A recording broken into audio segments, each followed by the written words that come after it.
मेरा नाम गुंजन है। हमारे घर में खुशी के गीत बज रहे थे। चारों तरफ से घर को फूलों से सजाया गया था। खुशी का समा था। सब लोग बहुत खुश थे और सबसे ज्यादा मैं खुश थी क्योंकि मेरी दीदी की शादी थी। घर में बहुत सारे मेहमान रुके हुए थे और बहुत काम थे। मैं भी किसी न किसी काम में बिजी ही थी। शादी की खुशी होने के साथ साथ मुझे अपनी बहन के घर से चले जाने का दुख भी था क्योंकि हम दोनों बहनों में बहुत प्यार था और एक दूसरे के बीच बहुत अच्छी अंडरस्टैंडिंग थी। मैं भले ही अपनी बहन से 5 साल छोटी थी मगर फिर भी हम दोनों हाइट हेल्थ से एक जैसे ही उम्र के लगते थे। हम दोनों बहनें बहुत ही खूबसूरत थे। लोग हम दोनों बहनों की खूबसूरती की बहुत तारीफ किया करते थे।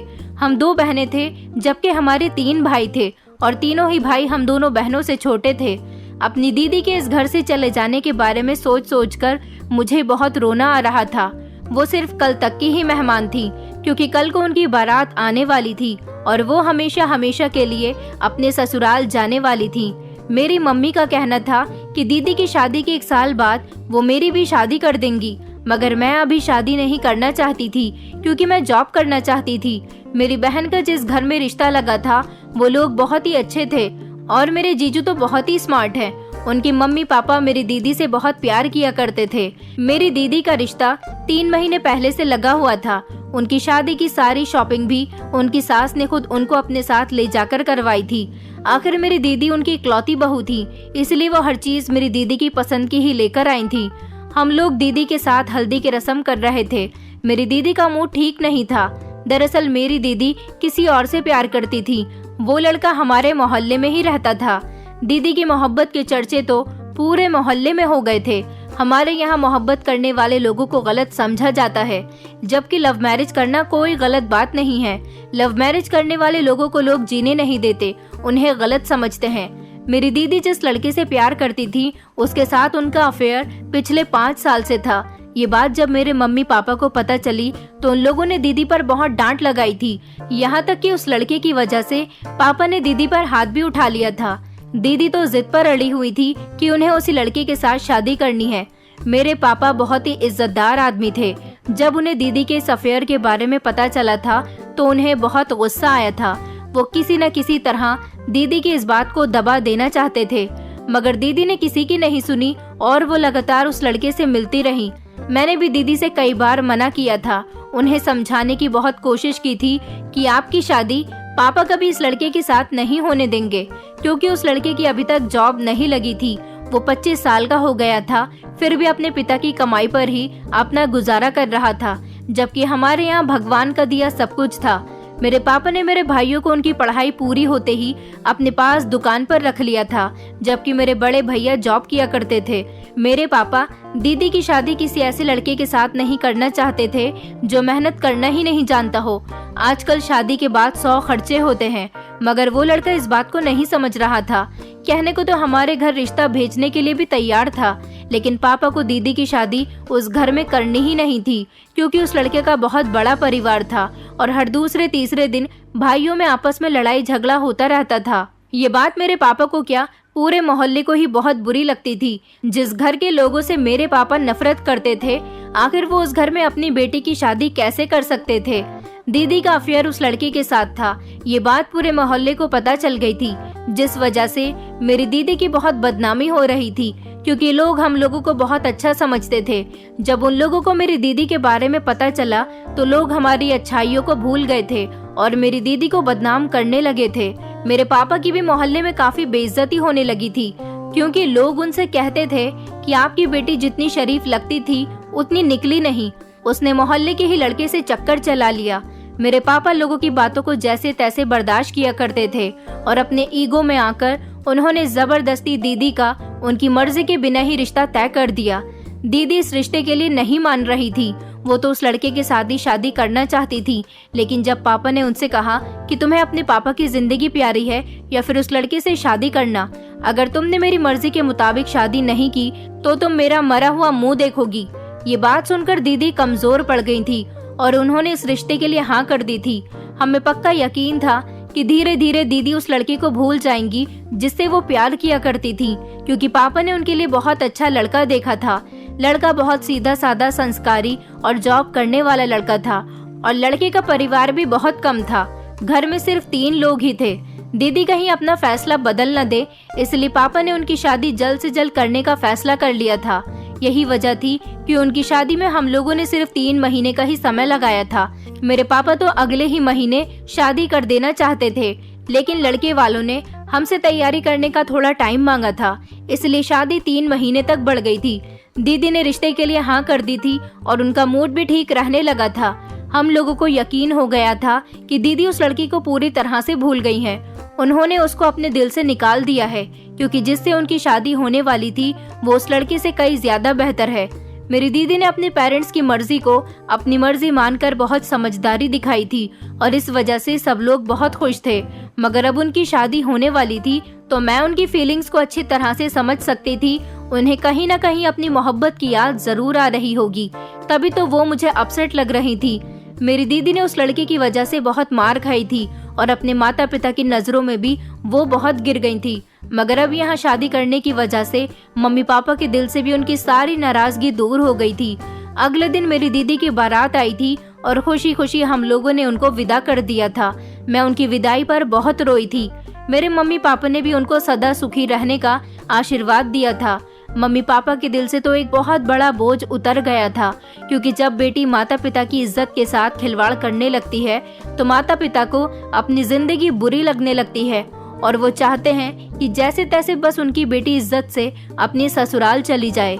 मेरी दीदी अपनी ससुराल जा चुकी थी। मुझे उनकी बहुत याद आ रही थी। मैं उनको याद कर करके बहुत रोती थी, क्योंकि हम दोनों एक ही कमरे में सोते थे। मेरी दीदी ने अपने अफेयर के बारे में मुझे अपनी एक एक बात बताई हुई थी, मगर अब क्या करना था। इन सब बातों को मुझे भी अब अपने दिमाग से निकाल देना चाहिए, क्योंकि दीदी भी तो अपनी पुरानी बातों को अपने दिलो दिमाग से निकालकर अपनी ससुराल चली गई थी। इसीलिए पुरानी बातों को करने से मेरे लिए कोई भी फायदा नहीं था। फिलहाल घर में बहुत खुशहाली थी। हम लोग सुकून से सो गए थे, लेकिन सोने से पहले मैंने दीदी की शादी के अपने और दीदी के फोटो स्टेटस पर लगा दिए थे और अपना फोन भी साइलेंट कर दिया था, क्योंकि मैं सोने से पहले फोन साइलेंट जरूर करती थी। मेरी कुछ फ्रेंड्स थी जो रात के टाइम पर मुझे कॉल करके परेशान करती रहती थी। उनकी वजह से ही मैं अपने फोन को हमेशा साइलेंट कर देती थी, क्योंकि मेरी सुबह को देर तक सोने की आदत थी। मैं नहीं चाहती थी कि मुझे कोई भी कॉल करके डिस्टर्ब करे। वैसे भी दीदी की शादी की वजह से मैं बहुत ज्यादा थकी हुई थी। मैं अपना मोबाइल साइलेंट करके सो गई थी। अगले दिन जब मैं सुबह को उठी तो मैंने अपना मोबाइल चेक किया। ये देखकर मैं दंग रह गई थी कि मेरे नंबर पर रात के 3:30 बजे की मिस्ड कॉल्स आई हुई थी, जो कि मेरी दीदी के नंबर से आई थी। मेरी दीदी अपना मोबाइल अपने साथ ले गई थी, लेकिन मेरी समझ नहीं आ रहा था कि उन्होंने मुझे रात के उस समय कॉल्स क्यों की थी। इस समय तो वो अपने पति के साथ कमरे में होंगी, तो फिर उन्हें मुझे कॉल करने की ऐसी क्या जरूरत पड़ गई थी। यही पूछने के लिए मैंने अपनी दीदी के नंबर पर कॉल की तो उनका नंबर स्विच ऑफ जा रहा था। मेरी समझ नहीं आया कि आखिर दीदी ने मुझे कॉल भी की और अपना मोबाइल नंबर भी स्विच ऑफ कर दिया।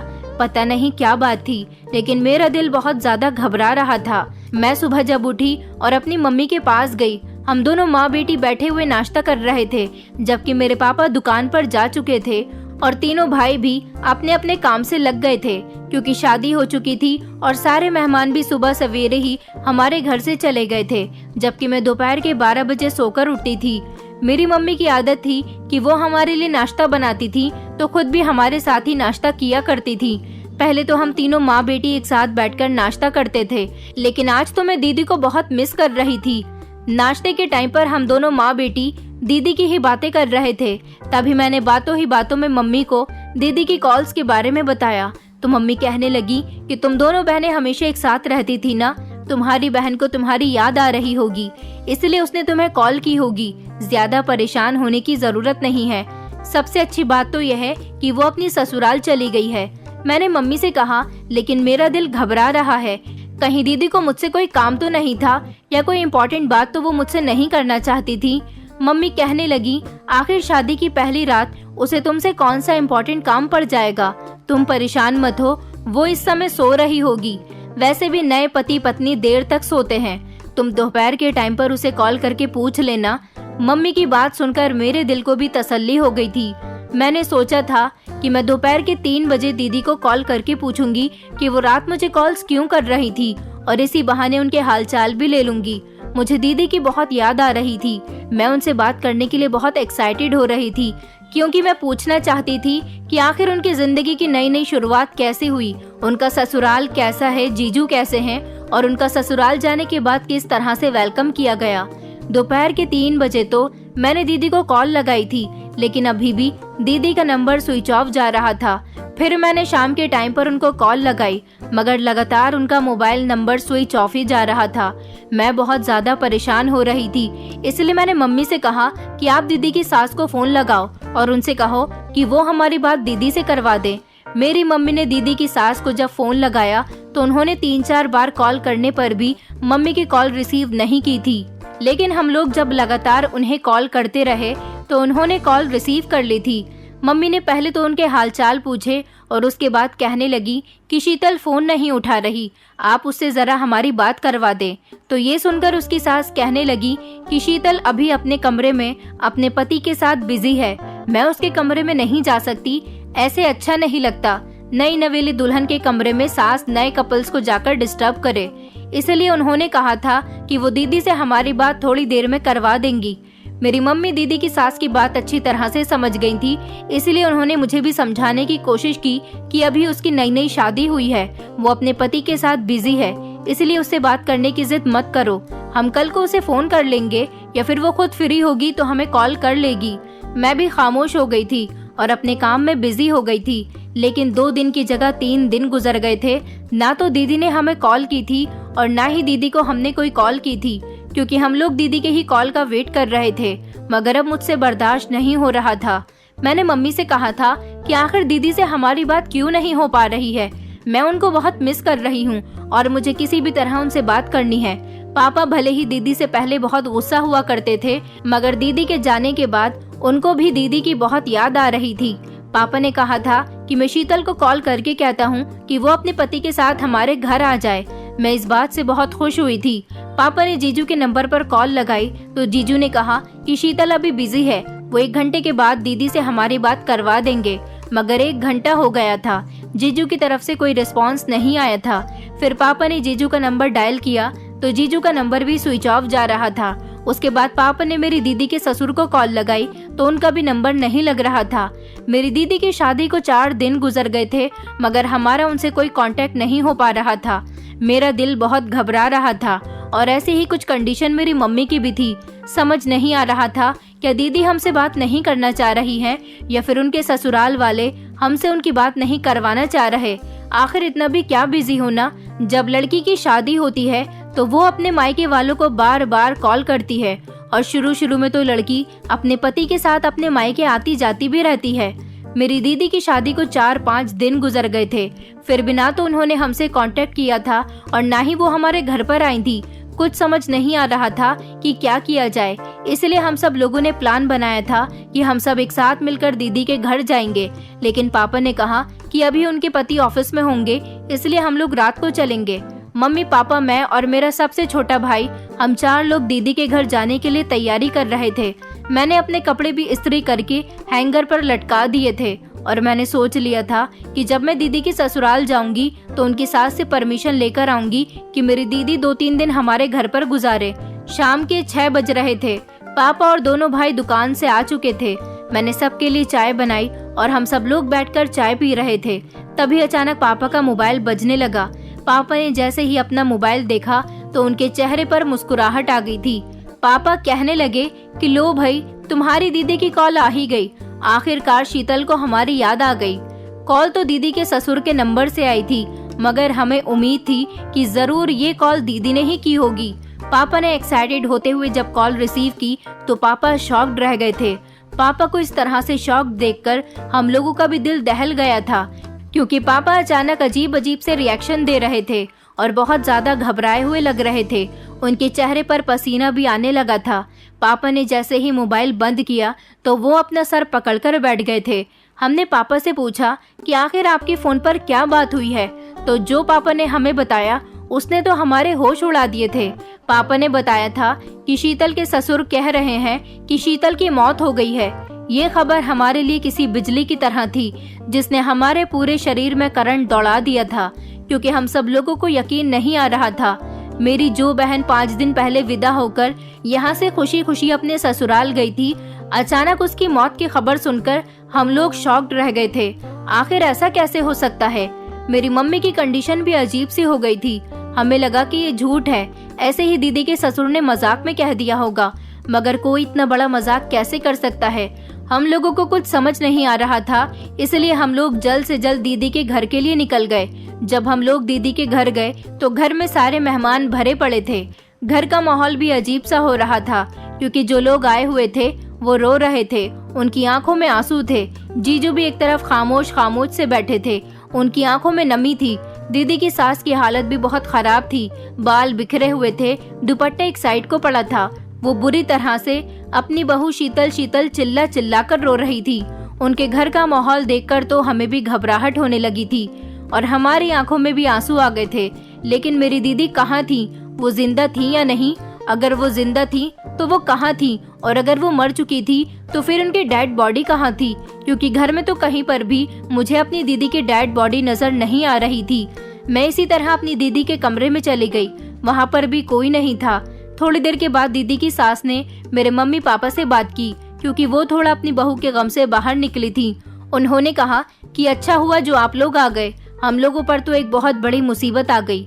दीदी की सास की आंखों को देखकर लग रहा था कि वो बहुत रो रही थी, उनसे तो ठीक से चला भी नहीं जा रहा था। एक औरत ने उनको सहारा दिया हुआ था। मेरी मम्मी ने दीदी की सास से कहा कि बहन, हमने तुम्हें अपनी बेटी दी थी, हमारी बेटी कहाँ है?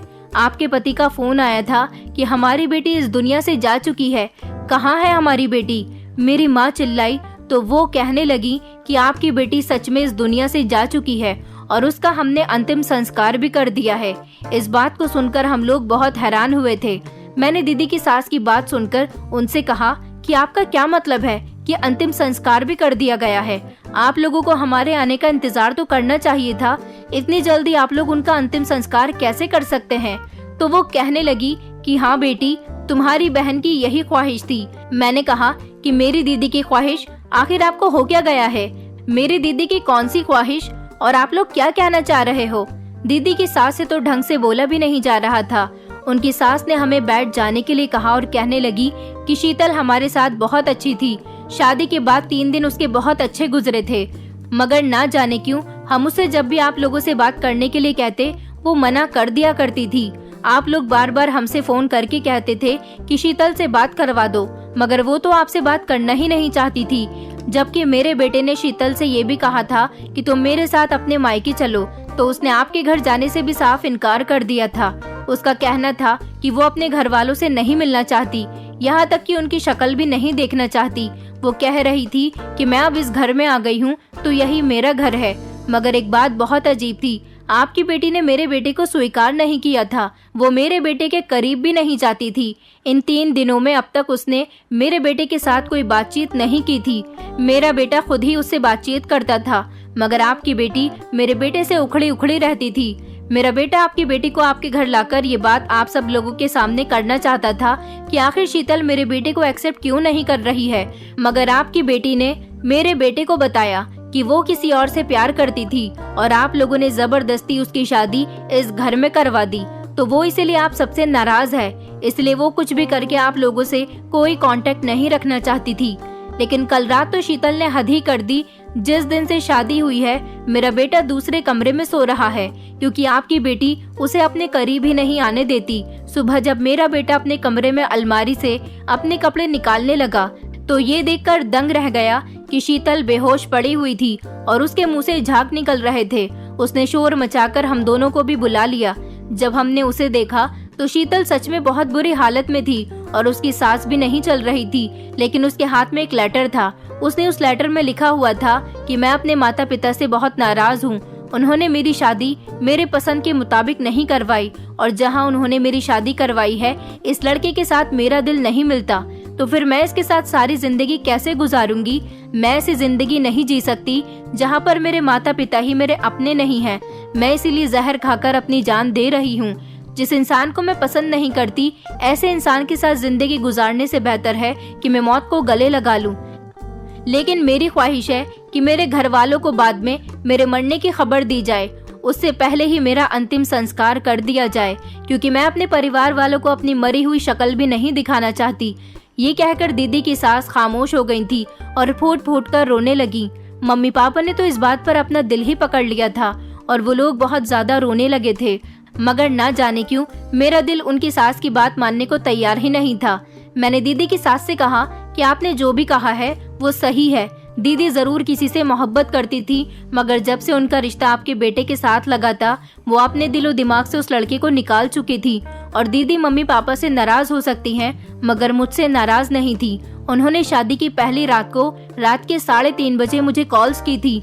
वो मम्मी पापा से बात नहीं करना चाहती थी, उनसे नहीं मिलना चाहती थी, मगर उन्होंने मुझसे मिलने की कोशिश क्यों नहीं की। मैं दीदी की सास की इस बात को मानने के लिए तैयार नहीं हो रही थी। मेरा दिल नहीं मान रहा था कि दीदी मुझसे नाराज हो सकती हैं। दीदी की सास कहने लगी कि बेटा, अब ये तुम्हारे घरेलू मामले तो तुम लोग ही जानो। तुम्हारे घर पर क्या क्या हुआ था क्या नहीं, ये हमें क्या पता, मगर तुम्हारी बहन ने हमें जो बताया हमने तो उस बात पर ही ध्यान दिया। जीजू भी दीदी की याद में बहुत रो रहे थे और हम सब लोगों का भी रो रो कर बुरा हाल था। रात के 2 बजे हम लोग दीदी के घर से वापस आए थे, मगर हम लोगों को दीदी की मौत का बेहद अफसोस था। मुझे तो यकीन ही नहीं आ रहा था कि मेरी इतनी अच्छी दीदी इस दुनिया को छोड़कर जा चुकी हैं, मगर मेरा दिल और दिमाग बार बार उस बात पर जा रहा था कि दीदी मुझसे नाराज नहीं हो सकती। यहाँ की वो मम्मी पापा से भी नाराज नहीं थी। मैं अपने इस शक को दूर करना चाहती थी, क्योंकि मुझे लग रहा था कि दीदी की सास झूठ बोल रही है। मैंने ये बात अपने मम्मी पापा को बताई और उनसे कहा कि ऐसा भी तो हो सकता है कि इन लोगों ने दीदी के साथ कुछ गलत किया हो। लेकिन पापा कहने लगे, गुंजन, शीतल के ससुराल वाले बहुत अच्छे लोग हैं। तुमने देखा नहीं उन लोगों का शीतल के मरने पर कितना बुरा हाल था। तुम उन लोगों पर शक कर रही हो। जब हमारी ही बेटी हमसे मिलना नहीं चाहती थी, वो हमसे नफरत करती थी, तो हम किसी दूसरे पर शक क्यों करें। पापा की बात सुनकर मैं खामोश हो गई थी, लेकिन मैंने सोचा था कि मैं अपनी शक को दूर करने की कोशिश जरूर करूंगी। इसलिए अगले दिन मैं खामोशी के साथ दीदी के ससुराल वाले मोहल्ले में चली गई थी और वहाँ के आसपास के लोगों से जानकारी इकट्ठी करने लगी। एक औरत से मेरी बात हुई थी। मैंने उससे पूछा था कि क्या इस घर में सच में मौत हुई थी, तो उन्होंने मुझे बताया कि हाँ, मौत तो किसी की हुई है और अर्थी भी उठी थी। सुना था कि इन लोगों के घर की बहू की मौत हुई है। साथ ही साथ मुझे लोगों से ये भी पता चला था कि दीदी के ससुराल वाले 2 साल पहले इस मोहल्ले में रहने के लिए आए थे। इससे पहले वो लोग कहीं और रहते थे। मैंने 1-2 लोगों से और बात की थी, तो उन लोगों ने भी मुझे यही बताया था कि इस घर में मौत हुई है। मुझे बहुत रोना आया था और यकीन हो गया था कि मेरी दीदी इस दुनिया से जा चुकी हैं। मैं हर रोज उनकी तस्वीर देखकर रोती रहती थी। कुछ दिन गुजरे थे जब दीदी के सास ससुर हमारे घर पर आए थे। वो लोग बहुत ज्यादा अफसोस में लग रहे थे और दीदी की बेहद तारीफ कर रहे थे कि हमारी बहू बहुत अच्छी थी। वो भले ही हमारे साथ 4 दिन रही, मगर उसने हमारी बहुत सेवा की है। मेरे मम्मी पापा भी गम में हो गए थे, बल्कि तीनों भाई भी उस दिन से घर में ही मौजूद थे, क्योंकि किसी का भी दीदी की मौत के बाद कोई काम करने को मन ही नहीं कर रहा था।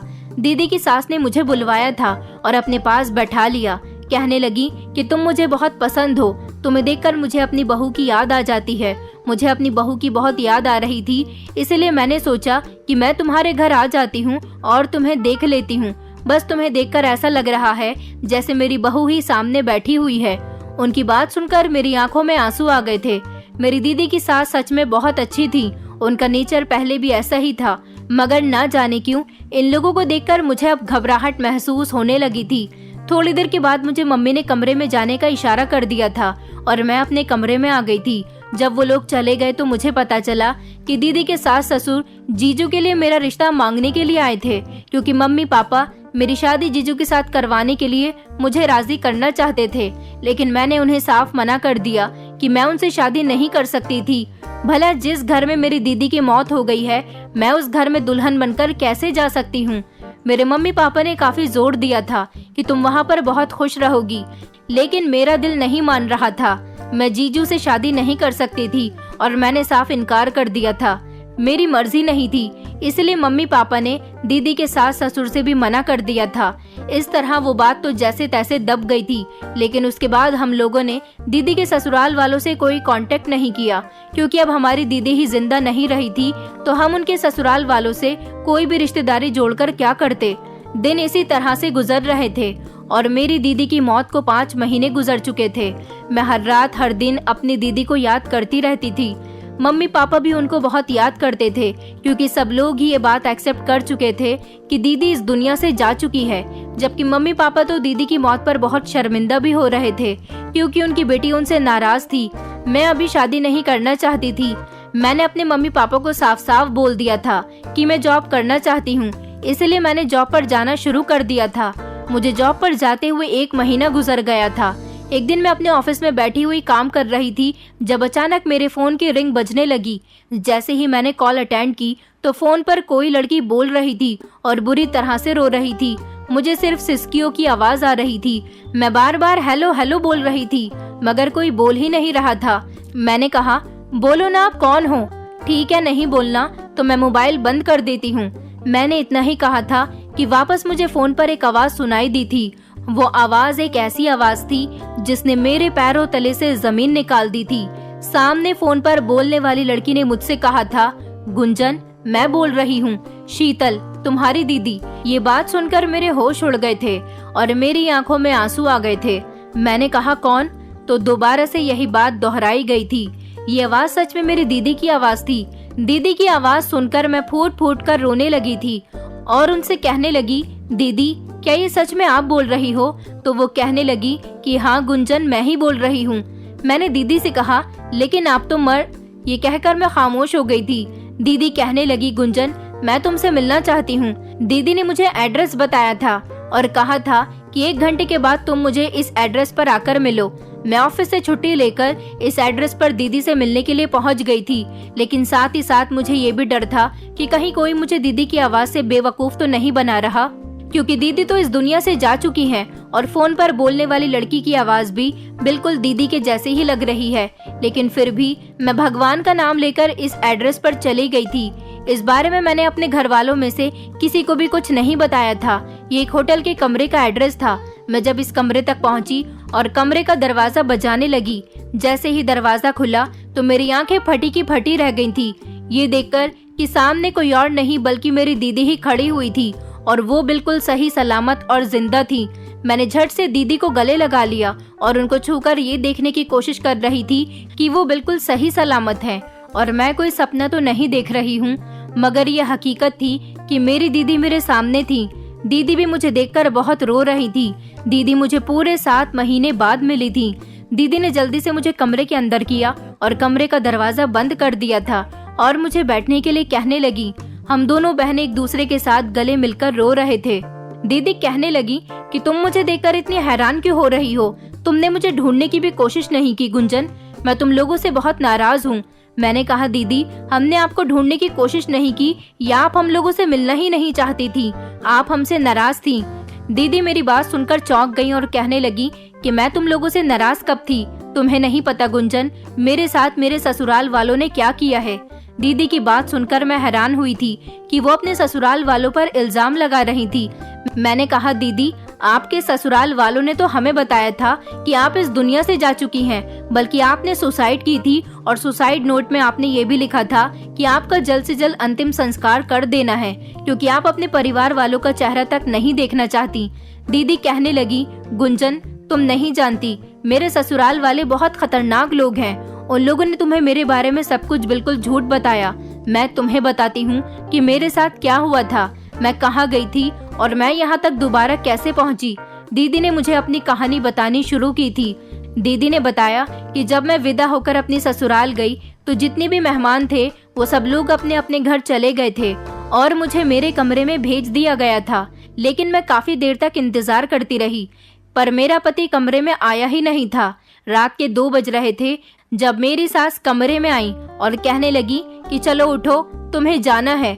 मैं उनकी बात सुनकर दंग रह गई थी कि आखिर रात के इस समय वो मुझसे कहाँ जाने की बात कर रही थी। मैं अपनी सास को गौर से देख रही थी जब उन्होंने मेरे चेहरे पर एक जोरदार थप्पड़ मार दिया और कहने लगी कि तुम्हें मेरी बात समझ नहीं आई, जल्दी से उठो, तुम्हें जाना है। दिन निकलने से पहले पहले हमें तुम्हें यहाँ से भेजना होगा। अपनी सास का ऐसा रूप देखकर मैं बहुत परेशान हुई थी। मैं जोर जोर से चिल्लाने की कोशिश कर रही थी कि आप मुझे मार क्यों रही हो और मुझे कहाँ भेजना चाहती हो। तो मेरी सास ने मुझे बहुत मारा, जबकि मेरा पति कोई नॉर्मल इंसान नहीं है। वो हमेशा अपनी माँ के कहने में रहने वाला इंसान है। मैं अपनी सास से झगड़ा कर रही थी कि मैं अपने घर भाग जाऊंगी और उन लोगों को बताऊंगी कि मेरी सास ने मुझे मारा है। इसलिए मैंने गुस्से में अपना मोबाइल उठाया और मैंने तुम्हें 2-3 कॉल्स की, मगर तुमने मेरी कॉल रिसीव नहीं की।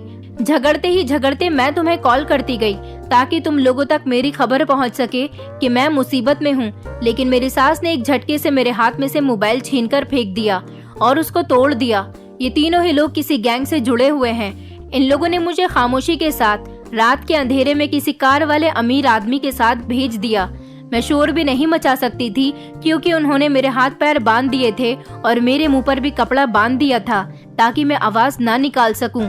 मुझे कार की डिग्गी में बंद कर दिया गया था और उस कार वाले ने मुझे बेहोशी का इंजेक्शन लगा दिया था, जिससे मैं बेहोश हो गई थी। जब मैं होश में आई तो मैं अपने शहर से बहुत दूर आ चुकी थी। दरअसल मुझे मेरे ससुराल वालों ने बेच दिया था। मैं पूरे 2 दिन तक बेहोश रही और मुझे पता ही नहीं चला कि ये लोग मुझे कब और कैसे दुबई लेकर आ गए। यहाँ आने के बाद मुझे पता चला कि मुझे बेच दिया गया है और यहाँ आने के बाद भी मेरी कीमत लगनी है। मैं बहुत रोई थी, बहुत तड़पती थी और उन लोगों से बहुत माफी भी मांगी थी और उनसे कहा था कि मुझे छोड़ दो, मैं किसी को भी कुछ नहीं बताऊंगी, मगर मेरी कोई भी सुनवाई नहीं की गई। मुझे तुम सब लोगों की बहुत याद आ रही थी, मगर इतनी दूर जाने के बाद मेरी मदद भला कौन कर सकता था, इसलिए मैं खामोश रही। जहाँ पर हम लड़कियों को तैयार करके बेचने के लिए खड़ा किया जाता है, वहाँ पर काफी सारे अमीर लोग लड़कियों को महंगे दामों पर खरीदकर उन्हें अपने साथ ले जाते थे। सारी लड़कियां खामोश खड़ी होती थी, मगर मैं रोती रहती थी क्योंकि मुझे सबकी बहुत याद आती थी और मैं किसी भी तरह से उस नर्क से निकलना चाहती थी। मुझे सबसे ज्यादा गुस्सा अपने ससुराल वालों पर आ रहा था कि वो लोग जितने अच्छे दिखते थे उतने अच्छे नहीं थे। मेरी सास ने झगड़े के टाइम पर मुझे बताया था कि हम तो तुझ जैसी न जाने कितनी लड़कियों को शादी का झांसा दे देकर बेच चुके हैं। हम लोग एक गैंग का हिस्सा हैं और हम लोगों का कारोबार ही यही है। मैं इसी तरह से वहाँ पर घुट घुट कर जी रही थी जब एक दिन एक लड़के ने मुझे खरीद लिया। वो मुझे अपने साथ अपने घर ले आया था। मैं उसके आगे हाथ जोड़ रही थी कि प्लीज मुझे जाने दो, मेरी इज्जत खराब मत करो। तो उसने मुझसे कहा कि मैं तुम्हारी इज्जत खराब करने के लिए तुम्हें यहाँ पर नहीं लेकर आया हूँ। मैं तुम्हें पसंद करता हूँ क्योंकि मैं तुम्हें वहाँ पर काफी समय से देख रहा हूँ। तुम्हारी आंखों में मुझे सच्चाई नजर आती है। ऐसा लगता है जैसे तुम दुखों से भरी हुई हो। उसने मुझे बताया था कि वो दुबई में ही काम करता है और उसका इस दुनिया में कोई भी नहीं है। वो बहुत अकेला है। वो किसी लड़की से शादी करना चाहता था और अपनी जिंदगी से अकेलापन दूर करना चाहता था, लेकिन उसके साथ कोई भी लड़की शादी करने के लिए तैयार नहीं हो रही थी क्योंकि उस लड़के का रंग बहुत ज्यादा काला था। उसने मुझे जब खरीदा था तो मुझे उससे बहुत नफरत हो रही थी, मगर जब उसने मुझे अपनी कहानी बताई तो मुझे ऐसा लगा कि जितना उसका रंग काला है उतना ही उसका दिल सफेद है। उसने कहा कि मेरे दोस्त बहुत बिगड़े हुए थे, हर तरह की अय्याशी करते थे, मगर मैंने कभी कोई अय्याशी नहीं की। ऐसे लड़कों से दोस्ती जरूर की मगर कभी कुछ गलत नहीं किया। मैं जहाँ से भी अपने रिश्ते की बात करता तो वो लोग मेरा रंग देखकर मुझे इनकार कर दिया करते थे। मैं सबसे बहुत तंग आ गया था। तो एक दिन मेरे दोस्तों ने कहा कि तुम शादी मत करो और अपनी जिंदगी के मजे लो, किसी लड़की को खरीदो और उसके साथ मजे लूटो और उसका इस्तेमाल करने के बाद उसे फेंक दो। मेरे दोस्त मुझे जबरदस्ती उस बाजार में ले गए जहाँ पर लड़कियाँ खरीदी जाती थी। मैं जब पहले दिन गया तो मैंने देखा था कि तुम मुझे बहुत खूबसूरत लगी थी, मगर मैं तुम्हारी आंखों में नमी देखकर समझ जाया करता था कि तुम मजबूरी में यहाँ पर आई हो। मैं हर बार तुम्हें देख देख कर तुम्हें छोड़कर आ जाता था। न जाने क्यों तुम्हें देखकर मेरे दिल में तुम्हारे साथ कुछ भी गलत करने का ख्याल नहीं आता था, लेकिन अब मैं अपने ऊपर कंट्रोल नहीं कर सकता था। मैंने अपने मन में सोच लिया था कि मैं तुम्हें अपने हाथ से नहीं जाने दूंगा। मैं तुम्हें खरीद लूंगा और तुम्हारे साथ शादी करूंगा, क्योंकि मेरी जगह अगर तुम्हें कोई और खरीद लेता तो तुम्हारी जिंदगी बर्बाद हो जाती। उस लड़के की बात सुनकर मेरी आंखों में आंसू आ गए थे। मैंने उसे अपनी पूरी स्टोरी बताई। उसने कहा कि तुम फिक्र मत करो, मैं तुम्हें तुम्हारे घर लेकर चलूंगा। मगर मैं तुम लोगों से नाराज थी कि किसी ने मुझे ढूंढने तक की कोशिश नहीं की। फिर मुझे ख्याल आया कि अगर तुम लोगों ने मुझे ढूंढने की कोशिश भी की होगी तो तुम लोगों का ध्यान भी नहीं गया होगा कि मैं कहां से कहां चली गई हूं। बस मैं यही सोचकर अपने दिल को तसल्ली दे दिया करती थी। मैं तुम लोगों से मिलने के लिए बेचैन हो रही थी। जो लड़का मुझे यहाँ पर लेकर आया है उसका नाम राघव है। मैं आज सुबह ही यहाँ पर आई हूँ। वो मुझे यहाँ लेकर आया है। वो मुझे तुमसे मिलवाना चाहता है। वो मुझसे बहुत प्यार करता है। मैं उसके साथ पूरे 3 महीने रही, मगर उसने मुझे आज तक हाथ नहीं लगाया। मैं अपने ससुराल वालों को सजा दिलवाना चाहती हूँ गुंजन। दीदी की बात सुनकर मेरे होश उड़ गए थे, मगर भगवान की कृपा से दीदी का सामना एक अच्छे इंसान से हुआ था। अगर दीदी किसी और आदमी के हाथ लग जाती तो शायद मेरी दीदी आज मेरी आंखों के सामने नहीं बैठी होती। थोड़ी देर के बाद राघव खाना लेकर कमरे में आ गया था। मेरी दीदी ने मेरी उससे मुलाकात करवाई थी। राघव सच में एक बहुत अच्छा इंसान था। अब हम लोगों को दीदी के ससुराल वालों के खिलाफ केस दर्ज करना था। हम लोग सीधा पुलिस स्टेशन चले गए थे और पुलिस को सारी बात बता दी थी। पुलिस ने जब दीदी के ससुराल में छापा मारा तो पता चला कि वहाँ पर ताला लगा हुआ है। वो लोग अपना घर बेचकर कहीं और चले गए। पुलिस ने हमें बताया था कि एक गैंग है जो इसी तरह से शादी का झांसा देकर बहू को बेच देते हैं और सबको ये बताते हैं कि घर में बहू की मौत हो गई। ये लोग ऐसा सिर्फ मेरी दीदी के साथ ही नहीं बल्कि ना जाने ऐसी कितनी लड़कियों के साथ कर चुके थे। ये लोग अलग अलग शहर में जाकर अपनी पहचान बदल कर रहते हैं और अपने बेटे का इस्तेमाल करके लड़कियों को बेच देते हैं।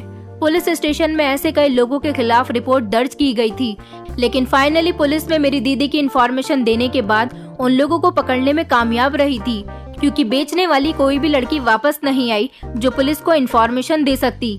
दुबई पुलिस ने भी उस पूरी गैंग को अरेस्ट कर लिया था जो लड़कियों को खरीदते थे और उनकी तस्करी किया करते थे। मैं अपनी दीदी को लेकर जब घर वापस आई तो मेरे मम्मी पापा दीदी को देखकर दंग रह गए थे और उन लोगों ने दीदी से माफी भी मांगी थी, क्योंकि मैं दीदी को बता चुकी थी कि उनके ससुराल वालों ने हमें उनके बारे में कैसी कैसी बातें बताई थी। दीदी ने कहा था कि वो भले ही उस लड़के से मोहब्बत करती थी, मगर उन्होंने अपने माता पिता की मर्जी के आगे अपनी मोहब्बत को छोड़ने का फैसला कर लिया था। राघव भले ही शक्लो सूरत का अच्छा नहीं था, मगर वो दिल का एक बहुत अच्छा इंसान था। राघव ने अपनी तकलीफ को मेरी दीदी की तकलीफ से मिलाया था। मेरे मम्मी पापा ने खुशी खुशी राघव की और मेरी दीदी की शादी कर दी थी और फिर मेरी दीदी विदा होकर दुबई राघव के साथ जा चुकी थी। हर रोज दीदी हमें कॉल करके हमसे बात भी करती हैं और अपने पति के बारे में भी बताती हैं कि उनका पति बहुत अच्छा इंसान है। दीदी के ससुराल वालों को पुलिस ने पकड़ लिया था और उनकी पूरी गैंग अरेस्ट हो चुकी थी। इस तरह से हमारे शहर में और बाकी सारे शहरों में भी ये शादी वाले क्राइम होना कम हो गए थे। जिन लोगों ने बताया था कि मेरी दीदी की अर्थी उठी थी, उन लोगों ने भी झूठ नहीं बोला था, क्योंकि ये लोग कुछ लोगों को पैसे देकर एक्टिंग करने के लिए बुलाते थे और अर्थी में से किसी लड़की को लिटा दिया जाता था, जिससे सारे मोहल्ले वालों को यही लगता था कि इस घर में मौत हुई है। इन लोगों को तो कड़ी से कड़ी सजा हुई थी, लेकिन मेरे मम्मी पापा आज भी अपनी गलती पर शर्मिंदा हैं कि उन्होंने अपनी मर्जी के मुताबिक मेरी दीदी की शादी की थी, जिसकी वजह से मेरी दीदी इतनी बड़ी मुसीबत का शिकार हो गई थी। मैं आज आप लोगों से रिक्वेस्ट करना चाहती हूँ कि आप लोगों के बच्चे भले ही लव मैरिज करना चाहते हैं तो आप लोग पहले उनकी मर्जी पर ध्यान दीजिए, क्योंकि अगर लड़का लड़की ही शादी के बाद खुश नहीं रहेंगे तो ऐसी शादी का कोई फायदा नहीं। और कुछ को ऐसा लाइफ पार्टनर भी मिल जाता है जैसा मेरी दीदी को मिला था। वो इंसान नहीं बल्कि एक दरिंदा था जो अपने माँ बाप के साथ पैसों के लालच में आकर ये नाटक किया करता था। वो न जाने कितनी लड़कियों से शादी कर चुका था और उन लड़कियों को रात के अंधेरे में बेच दिया जाता था। उनसे उनके घर वालों तक से बात नहीं करवाई जाती थी। जब उन लोगों को लगता था कि अब पानी सर से ऊपर जा चुका है तो वो लोग झूठ बोल दिया करते थे कि आपकी बेटी मर गई है। इन लोगों ने मेरी दीदी के खिलाफ सारी इन्फॉर्मेशन इकट्ठी कर ली थी। तब इन्हें मेरी दीदी की कमजोरी का पता चल गया था कि मेरी दीदी का मोहल्ले के ही किसी लड़के के साथ अफेयर था। इसलिए इन लोगों ने पूरा प्लान बनाकर, पूरी कहानी बनाकर मेरे घर वालों को दीदी की मौत की खबर सुनाई थी। अगर आप लोग चाहते हैं कि आपकी बेटियां अपने ससुराल में सुखी रहें, भले ही आपकी बेटियां अपनी पसंद आपके सामने जाहिर करती हैं, तो आप पहले लड़के के बारे में इंफॉर्मेशन निकालें कि वो लड़का कैसा है कैसा नहीं है, आपकी बेटी वहाँ पर खुश रहेगी या नहीं। अगर आपका दिल बेफिक्र होता है तो आप अपनी बेटी की शादी करें, और नहीं तो फिर अपने बच्चों की मर्जी के खिलाफ शादी ना किया करें। अगर आप अरेंज मैरिज भी कर रहे हैं तो बेटियों की शादी जल्दबाजी में ना करें। पहले ससुराल वालों के खिलाफ सारी इन्फॉर्मेशन इकट्ठी कर लें, उसके बाद ही अपनी बेटी की शादी करें, क्योंकि बेटियों की इज्जत एक बार चली जाती है तो दोबारा वापस नहीं आती। कुछ बेटियां ऐसी होती हैं जो अपने ससुराल में खामोशी से अत्याचार सहती रहती हैं, और कुछ ऐसी होती हैं जिनसे अत्याचार सहन नहीं हो पाते और वो इस दुनिया को छोड़कर चली जाती हैं। इसलिए कभी भी अपनी इज्जत के घमंड में आकर अपनी बेटियों का सौदा न करें। ये ना सोचें कि अगर हमारी बेटी ने मोहब्बत की है तो इसके बदले हम उसकी शादी जल्द से जल्द किसी भी राह चलते इंसान के साथ करवा दें। अपनी बेटियों की शादी बहुत सोच समझकर करें और अच्छे परिवार में करने की कोशिश करें, जहां पर आपकी बेटी भी खुश रहे और आप लोग भी अपनी बेटी की तरफ से बेफिक्र रहें। दोस्तों, उम्मीद करती हूँ आपको हमारी कहानी पसंद आई होगी। कहानी पसंद आई है तो वीडियो को लाइक करें, चैनल पर नए हैं तो चैनल को सब्सक्राइब करें और हाँ, नोटिफिकेशन बेल को जरूर दबाएं ताकि अगली अपडेट सबसे पहले आपको मिले।